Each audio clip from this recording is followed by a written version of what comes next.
The way things worked was clear from the start. Just do what you're told. Mm-hmm. Do what you're told and everything will be fine. The only time you get in trouble is when you don't do what you're told. As the new leader over supply chain and manufacturing at OC Tanner, Gary was confronted with a culture where there was no real ownership or accountability for the results. When I first moved to manufacturing, I found that we had very bright, capable people on the floor, but they were not being invited to participate in any way whatsoever. The supervisors, the team leaders, and the directors were just very controlling.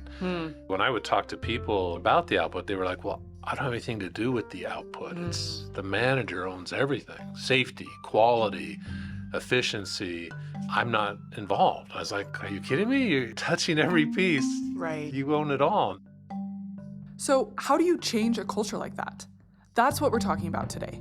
The kind of change required to take an environment that's dominated by fear, where employees feel like cogs in a machine, and turn it into a culture where each person is a meaningful contributor who takes ownership and drives innovation.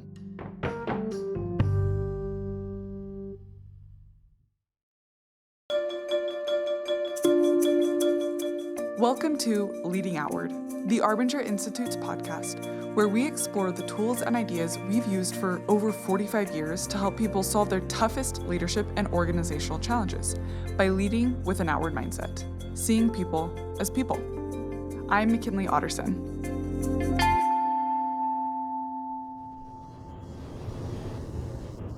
First thing we're going to do, let's go out on the floor. I want you to go talk to people. Today, I'm speaking with Gary Peterson, who's been at OC Tanner for 20 years. OC Tanner is a powerhouse in the world of lean manufacturing. They've grown their revenue by 56% in the past 5 years, and they're a showcase for Toyota and a go-and-see site for McKinsey. But this has not always been the case. When Gary first stepped into his role managing supply chain and manufacturing, he inherited a culture where employees operated in silence, afraid to take any initiative. We have team meetings. I'd have 8 people sitting in front of me and we were collecting data, so I'd say, okay, well, let's see what the data shows for this week. You guys did this, you did that. Can we talk about, what happened? Not a word. The team meetings at that time were 15 minutes long because that's about all the silence I could take in one go. I mean, they wouldn't even look at me. Wow. There's just fear, a lot of fear. Yeah. It took literally months before people started to open up a little bit. And the very first comment that somebody made, you got your quality, your team's quality is the worst of all the teams. You've got to know what's going on. Woman slams her hand on, you want to know what's wrong with our quality? Katie's work looks like crap. But she didn't say crap. I'm like, that's not what I wanted. Right. Which is exactly why no one was saying anything. Exactly right. It's not safe. It's not safe. But this is not at all what their culture looks like now. I actually got to go meet Gary in person at OC Tanner, and he took me on a tour of their production floor. And their space is beautiful, full of natural light and organized into aisles where each aisle has the machines the team needs to do their work. And as we walked around, Gary kept pointing out improvement after improvement. Machines that used to be filthy to work with are now totally clean to operate. All machines are height adjustable and movable, so they can be adapted to whatever project the team is working on and the specific person using the machine. Even the machine setup process has been dropped from minutes to seconds. And I asked Gary who comes up with all these ideas, and he immediately walks me over to a whiteboard that was covered in writing, and then at the bottom of the board there are these small holders packed with slips of paper. We've got these idea cards, improvement cool. cards, and anytime a team member has something they want to improve, they write down the problem, they answer some questions about it, they turn it over, how much money would be saved if, we cut out 3 seconds here, how many times a year, they do the math. They're like, wow, I just saved $800, that's fantastic. That's really cool. They write down their idea, they put it on the board here, and then in the weekly team meeting, the team pulls the ideas off the board and they talk about them.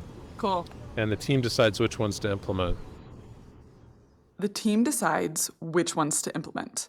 And being here on the floor, it's obvious why that's key. If they came up with the ideas, but someone else had the final say, it would be so easy for things to get misaligned and people to end up working in silos. But instead, they own it. They track the impact.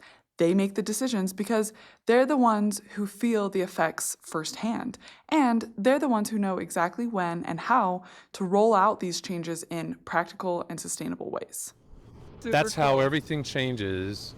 Like if a team member were to say to me when I'm walking through, "Hey Gary, we got to fix this," I'm like, "Well," right. Actually, no one ever says that to me. They just come and write it down.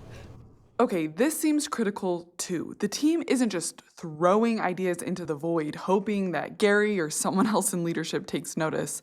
They put things into motion themselves. No waiting around, no passing of ownership, no bottleneck of a leader, because empowerment at OC Tanner means action from everyone all the time. We give them all the data they need so they can make the best decision. They know what their profitability is or what it was yesterday and what it is now. And this whole group is working on a profit margin for their product. And we do incent them. It's on our 6-month bonus. They can hit their goals. But this way, they are actually chasing value to the client as opposed to, pieces per hour or something like that. This seems like the third key ingredient. It's not just, hey, what ideas do you have? It's, what ideas do you have that will improve the business? And the team is empowered to make those changes because they have full access to the data. They see how their ideas impact the bottom line. And they care about that, not just in theory, but because they have real stakes in the results. Their work directly ties to the company's success, and they share in that success. That's what kept standing out to me as I walked the floor with Gary. Real change is driven by the people closest to the work. They own it. They feel responsible for making things better. And that creates an environment where ideas aren't just encouraged, they're expected. This mindset doesn't just exist on a few teams at OC Tanner, it's across the board. Even the busiest teams make time to discuss new ideas, test them, and make improvements quickly. Let's go visit the team that is the busiest. I would love A lot of pressure on them. Okay, cool. More than any other team in the factory right now. Hello. Yeah. Hey, how you doing? Hi. We were good. We were over in Jade, and everybody was laughing and smiling. And I said, "Hey, let's go to the busiest team in the factory." I know Crystal said, everybody's talking about you guys, how much you laugh. I'm like, How much you guys laugh? Yeah, make it fun. Why not? You're under too much pressure. You shouldn't be smiling or laughing. What's your name? Mary, Mary, I'm McKinley. nice to meet Nice you. to meet you. Can I ask you, Mary, you're so busy, you have so much to do, and you're still Laughing? getting comments about how much you're laughing. How? Oh, I have a great team, and I believe in them, and they work hard, and they're easy to work with. When you have a Right. good team, no problem. How do you think about them individually? Every person is different. How do you approach your work in terms of person by person, knowing how to help each one? Oh, that's a good question, Gary. I'm sure you do that. Of course, because, I have a Jennifer, extremely quiet, Yeah. but really, really hard worker. So I have to be really careful how I approach her so that she doesn't think I'm yelling on her. Well, then I have Who do you yell at? Christina. Christina is from Mexico. We have kind of same personality, Right. so we can laugh and yell and stuff like that. So yes, I try to learn who they are, how they like to be approached, how they taking my feedback, and then we don't put our names on any defects or patches. As I'm listening to Mary, I'm thinking, wait, I thought the whole point was to celebrate catching the inefficiencies and defects so that they can be fixed and improved. But Mary explained that recognizing the individual who finds the problem shifts the focus away from what actually matters. Because at the end of the day, it's not about who caught the issue, it's about how the team solves the issue. Problems matter because they shine a light on where things can be better. But the win is greater efficiency, smoother processes, and a team that works together to make that happen. And talking with Mary, it became clear that this approach of a total lack of blame is a huge reason why these teams are able to take ownership and make improvements quickly. So I don't blame ever any team member or myself for something wrong. We have a processes that we can always make better for us. We talk and what can we do? How can we change? Why somebody get confused? We need to improve it, you need to talk about it, Yeah, but yeah. You need to make it safe to talk about it. Of You know course, what? I was here one day for the huddle after lunch. They had their first 2 time buckets, they missed them. And Mary was like, hey, what's going on? What happened here? And her 2 most senior people, one of them said, my fault. I read the die number wrong. I worked the wrong die for like the whole 15 minutes, wasted everybody's time.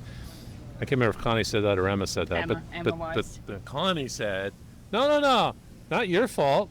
I took it from you and I didn't double check it. I just kept it working. It's my fault. In front of the executive vice president, these 2 senior team members were trying to take the blame from each other for this problem instead of looking for excuses. Right. Nobody worries about, whose fault is it, right? Let's just figure it out. No, exactly. Right. We don't want anybody to be scared to say, hey, I make a mistake. Yeah. No, we want to help them to be better and do better.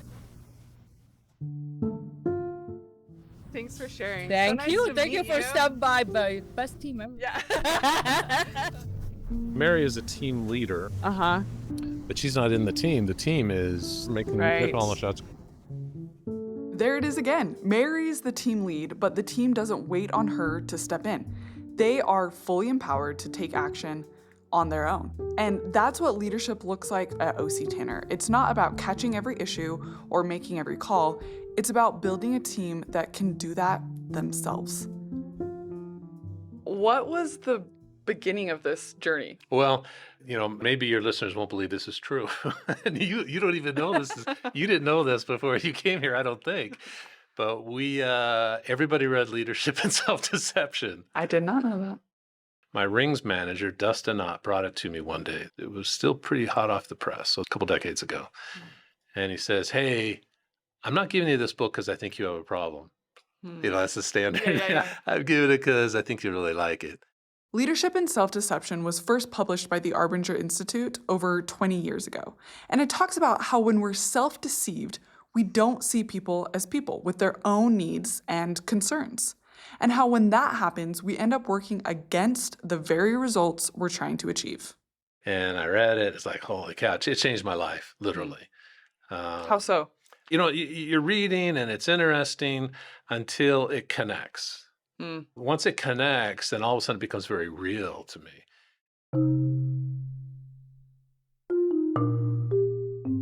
I have 6 children, and as I was reading the book and they were talking about not getting up at night with the wife and kind of abandoning her to it, guilty. And here I had all these reasons why I needed to do it. I had to go to work. I had to be productive. I mean, I could justify myself all day long. But in the end, I was treating my wife as an object. And I knew it. It was just like a ton of bricks, falling on me. A good ton of bricks. Yeah. It didn't smash me. It woke me up and said, Gary, you use people. You treat people as an object. So I believed it. I could see its application, and so the rest of the book made sense to me. We gave everybody a copy in the factory, and it was powerful. I was so delighted that over the course of the next several months during the weekly team meeting, I was seeing teams in conference rooms reading the book together. And then they'd put down the book and they'd talk.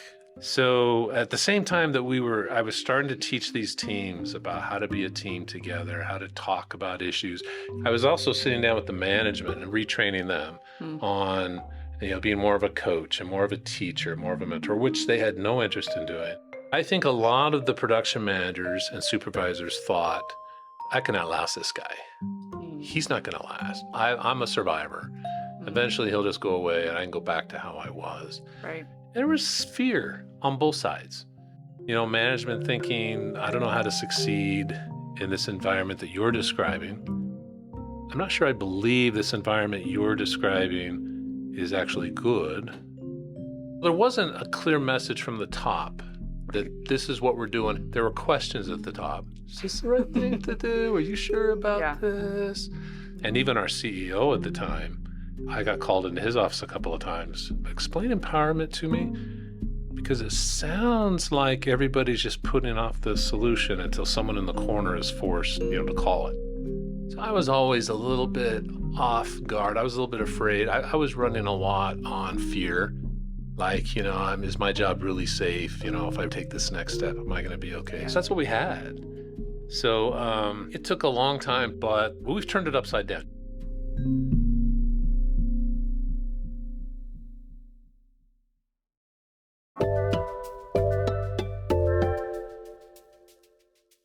If this episode was sent to you, thanks for being here.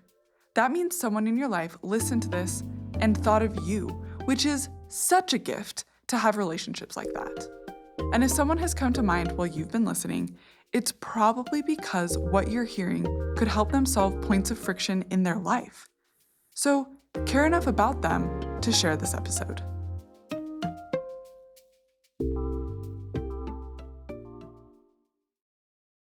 How did you go from this uncertainty and resistance to where you are now?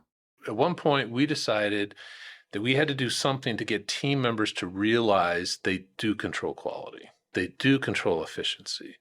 They do own safety. Mm-hmm. They can work together. Those were like the 4 things we were trying to teach them to do. But we changed our compensation system so that as a team, you had to meet certain goals each week and you qualified for the week. And you had to put together like 13 out of 16 good weeks to get a raise. So if you miss like 4 weeks in a 12-week period, you're basically starting over. So it's like consistency in hitting your targets, efficiency, quality, safety, and so forth. But I'll tell you the thing that made the biggest difference was they had to sit down with their manager every week, one-on-one. OC Tanner has team leads like Mary, who we heard from earlier, whose job it is to improve processes. Then there are also team managers, which is the role Gary is talking about right now, and their job is to coach and develop their people. You had to sit down, the manager had to walk through your data with you. Had never happened. And the span of control was too big at the time. So we were only asking the manager to spend 5-7 minutes with a person. Okay. But it was magical. That one-on-one time where we're talking and all of a sudden you're more real to me. I'm more real to you. It's no longer this, you're up there, you're the boss, I'm down here. It's more like we're just sitting here talking to each other. And actually, you're a pretty decent person, and and you see how smart I am. It's like all of a sudden, I think a lot of doors started to open up. And I'm not kidding you. Within 6 weeks of just weekly interactions one-on-one with everybody, I was feeling some pretty big icebergs melt, some distance between people, some struggles. Everything was changing as people were seeing each other more as real people. So the change in pay, the structure, it worked. Within a year, all the team members were like, we can do this. We took that system away. We didn't need that anymore, but we kept the coaching. We kept the one-on-ones. We're saying to every manager, you're going to sit down with every team member for 20 to 30 minutes every other week. You're going to talk about how you can help them and what matters to them and how work is going. Just be there with them. Right. And a lot of them didn't want to do it, despite, they've been having good experience. A lot of them were like, oh, I'm too busy. I don't have time for that. What do you want me to drop? And I said repeatedly, I don't care what you drop. I don't care. Drop whatever you want because this is what matters the most. Right. And to this day, this coaching system is one of our most important systems because it brings people together. I would say now that coaching capability is probably what we value the most in our management. You saw, right. Oh, yeah. Managers are now coaches and teachers and mentors. They're very good at it. And they genuinely care about their people, and their people know that they care. So if I sit you down and talk through an issue with you, it's from a place of safety. I have your best interest at heart. So let's talk candidly. Let's fix this issue. Crystal, who came walking by, she's the manager. Okay. And she is spending 30 to 60 minutes now is our standard. Once a month, though. 30 to 60 minutes, once a month with every team member. She has about 20 team members on average. Okay. So that means every day she's spending 30 to 60 minutes of her day with a member of her team. Wow. It's a big demand. So, Gary, talk more about this, because when you said, that there was some resistance of what do you want me to drop? Like, I have a whole schedule of things to do. And you said, I don't care what you drop, because nothing is as important as these 30 minutes that you're spending with these That's team right. members. Right. That sends a really clear message. Yeah. Why? And did it take a minute for people to agree with you on that? It didn't take long. I was actually saying at least once a month, preferably every other week. And the ones who were doing it every other week were telling everybody else, all of these issues I'm reacting to are gone. They're disappearing. Interesting. There's nothing for me to solve. Leaders were experiencing this firsthand, that spending time with their people wasn't just meaningful, it was giving them time back in their day. And for leaders, time is one of the scarcest resources. So seeing that investment in team members pay off by clearing away issues before they even occur is an incredible return. And Gary believed in this process and structure because he was seeing it work. But then he became the executive vice president, and suddenly this idea that investing time in your people gives you time back wasn't as simple. When I became the executive vice president, the outgoing executive VP said to me, "You're not going to be able to spend as much time on the factory floor as you have been. You're going to get sucked into strategy and to corporate things, and you just got to set that aside." And I thought he was wrong. Turns out he was right. And then when I was getting to the floor, people were saying, "Oh, we missed you. Where you been?" And anyway, it was painful for me. And I thought, I'm good at strategy. I'm good at corporate stuff, but I think my time on the floor with people matters. I think one of my gifts is best manifest by me talking to people and being with people on the floor. So how do I prioritize my day so that I can get to the floor? So I made a list of all the things, all the gifts that I have, that I thought I had. This is what I'm good at. And then I shared it with my directors and vice presidents, and they laughed me to scorn. But then they agreed, no, this is true, that's true. I don't know about that. You think you're good at that. And then I listed all the stuff that I'm doing. I tried to match them up, and there were a bunch of things that didn't match up to what I brought to the table. So I went back to my team and I said, "Hey, so I matched this up, and I think these things don't fit. I think I'm going to stop doing these. So whoever wants to do them, you can grab them." And 2/3 of them, people grabbed. "I'll take this, I'll take this, I'll take that." But there were like 3 or 4 things that nobody grabbed. And I was like, well, so I'm going to stop doing that. And I was like, yeah. So it's like, oh my gosh, that would have been good to know that nobody cares that I do that. So I was able to jettison things off of my plate and instead put on my leader standard work, my daily activities. These are the things I'm going to do that make me more valuable to the company. Yeah. And so we all have that. Every person from Mary up has leader standard work, defining what matters and then tracking it. And you saw this. We don't spend hardly any time on interpersonal struggles on our factory floor.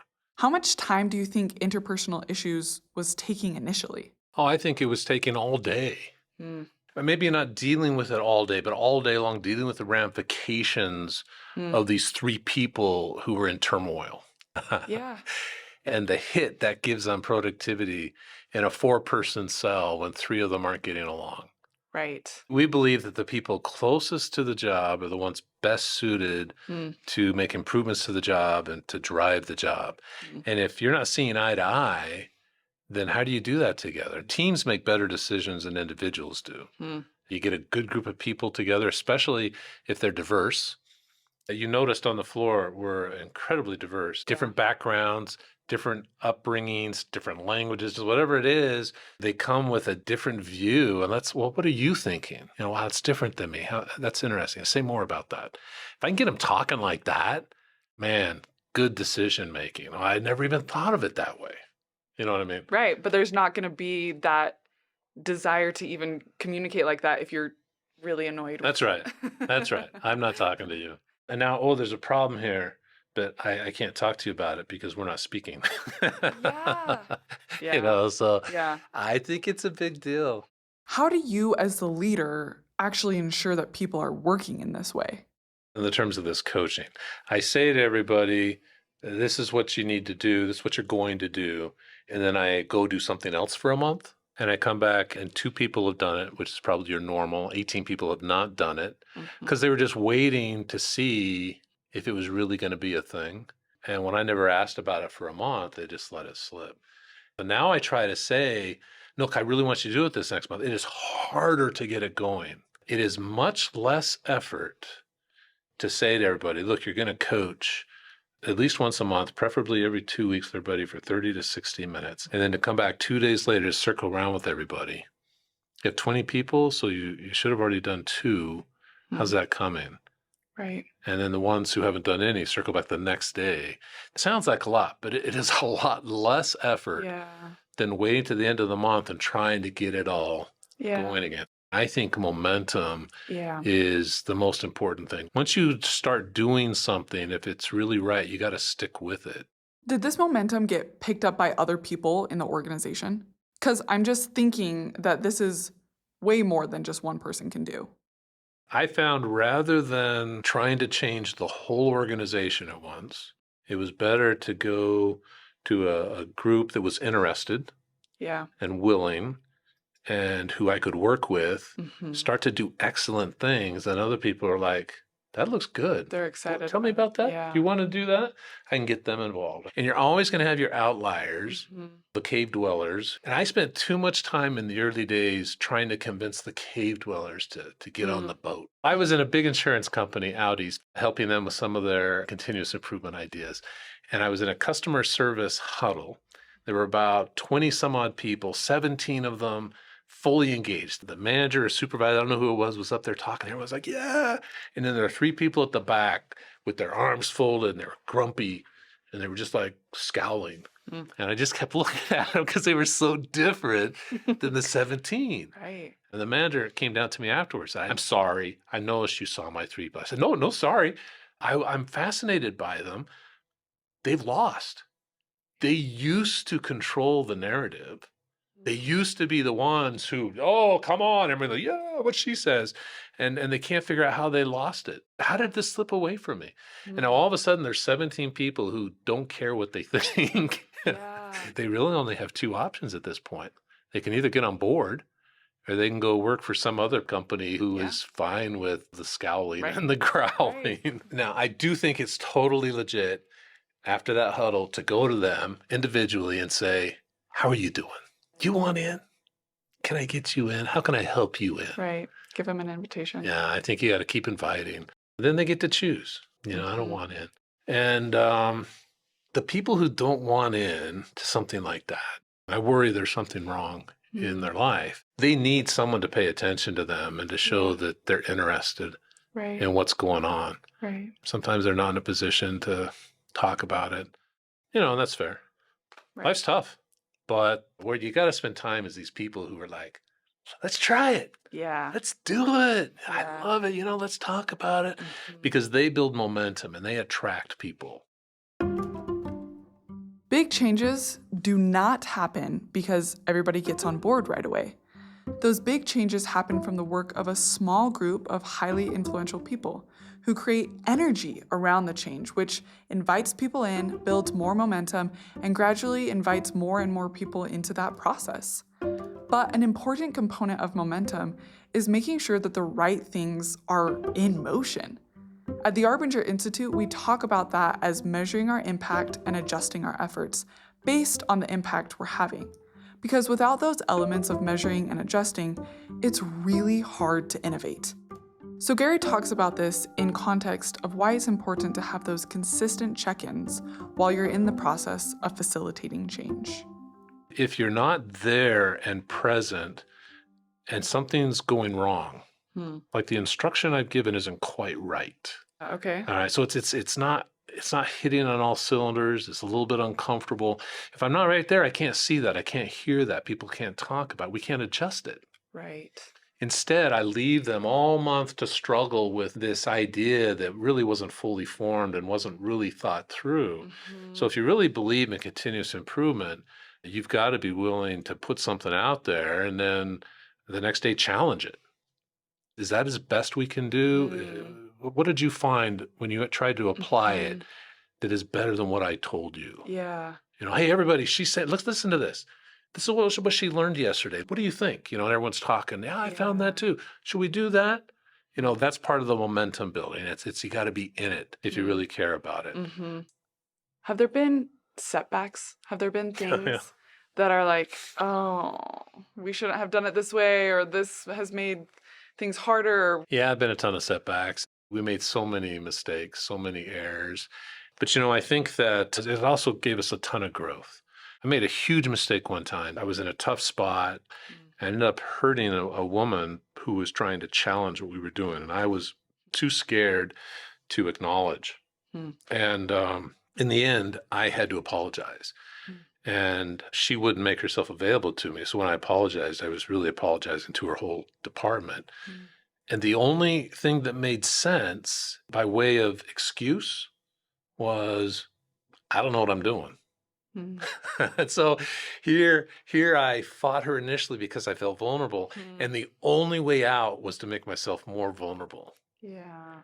I mean, I tried for days, literally for days, to come up with a way to say it where I didn't become more vulnerable. And it wasn't real. It wasn't the truth. And it didn't make any sense why I would behave the way I did if that was really the reason, Yeah.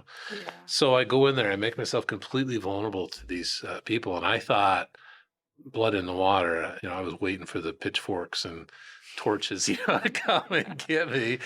And instead, the two most powerful team members on that team came to my office and they said, hey, so I'm listening you describe this problem you're trying to solve. What if? And they came up with a possible solution. This was a couple years into our journey. And it was quite honestly the first time that people had tried to just let me tell you what I think we should do. It was the first time. And I said, well, are there people that you're working with who would like to try to help you implement that? Yeah, there were like 5. Well, do you guys want to try it? And they went and did it. It didn't work. So they tried something else. And what are you guys doing?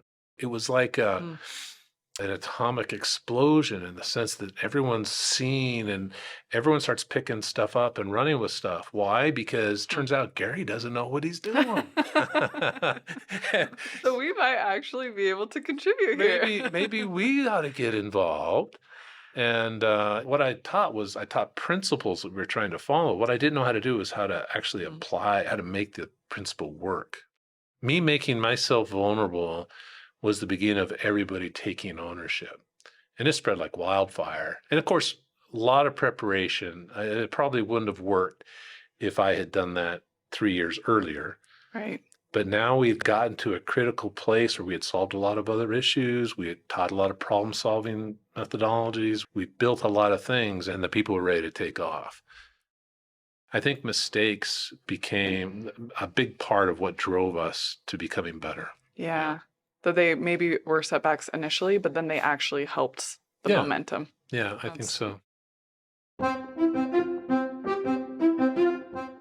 It's so cool to learn about how all of this started and how mistakes were actually the origin of their change, because you see a company like OC Tanner and you think, we will never get there. But they've been at this for a while.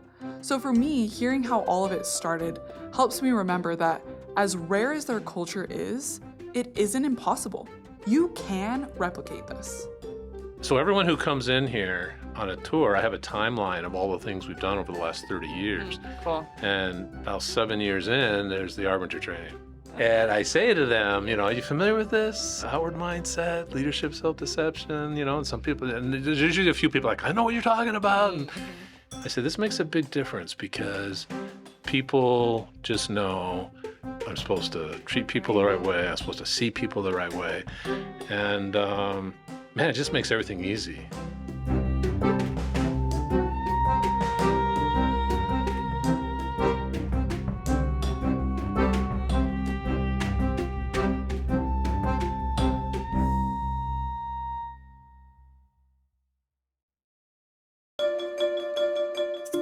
Leading Outward is produced by the Arbinger Institute. To have a conversation about how we can equip you to transform your leaders and organization, Schedule a complimentary strategy session at arbinger.com. And whatever came to mind for you while you were listening, a conversation you've been putting off, or feedback that needs to be shared, action you need to take, don't wait. Take that action, because that's how change starts.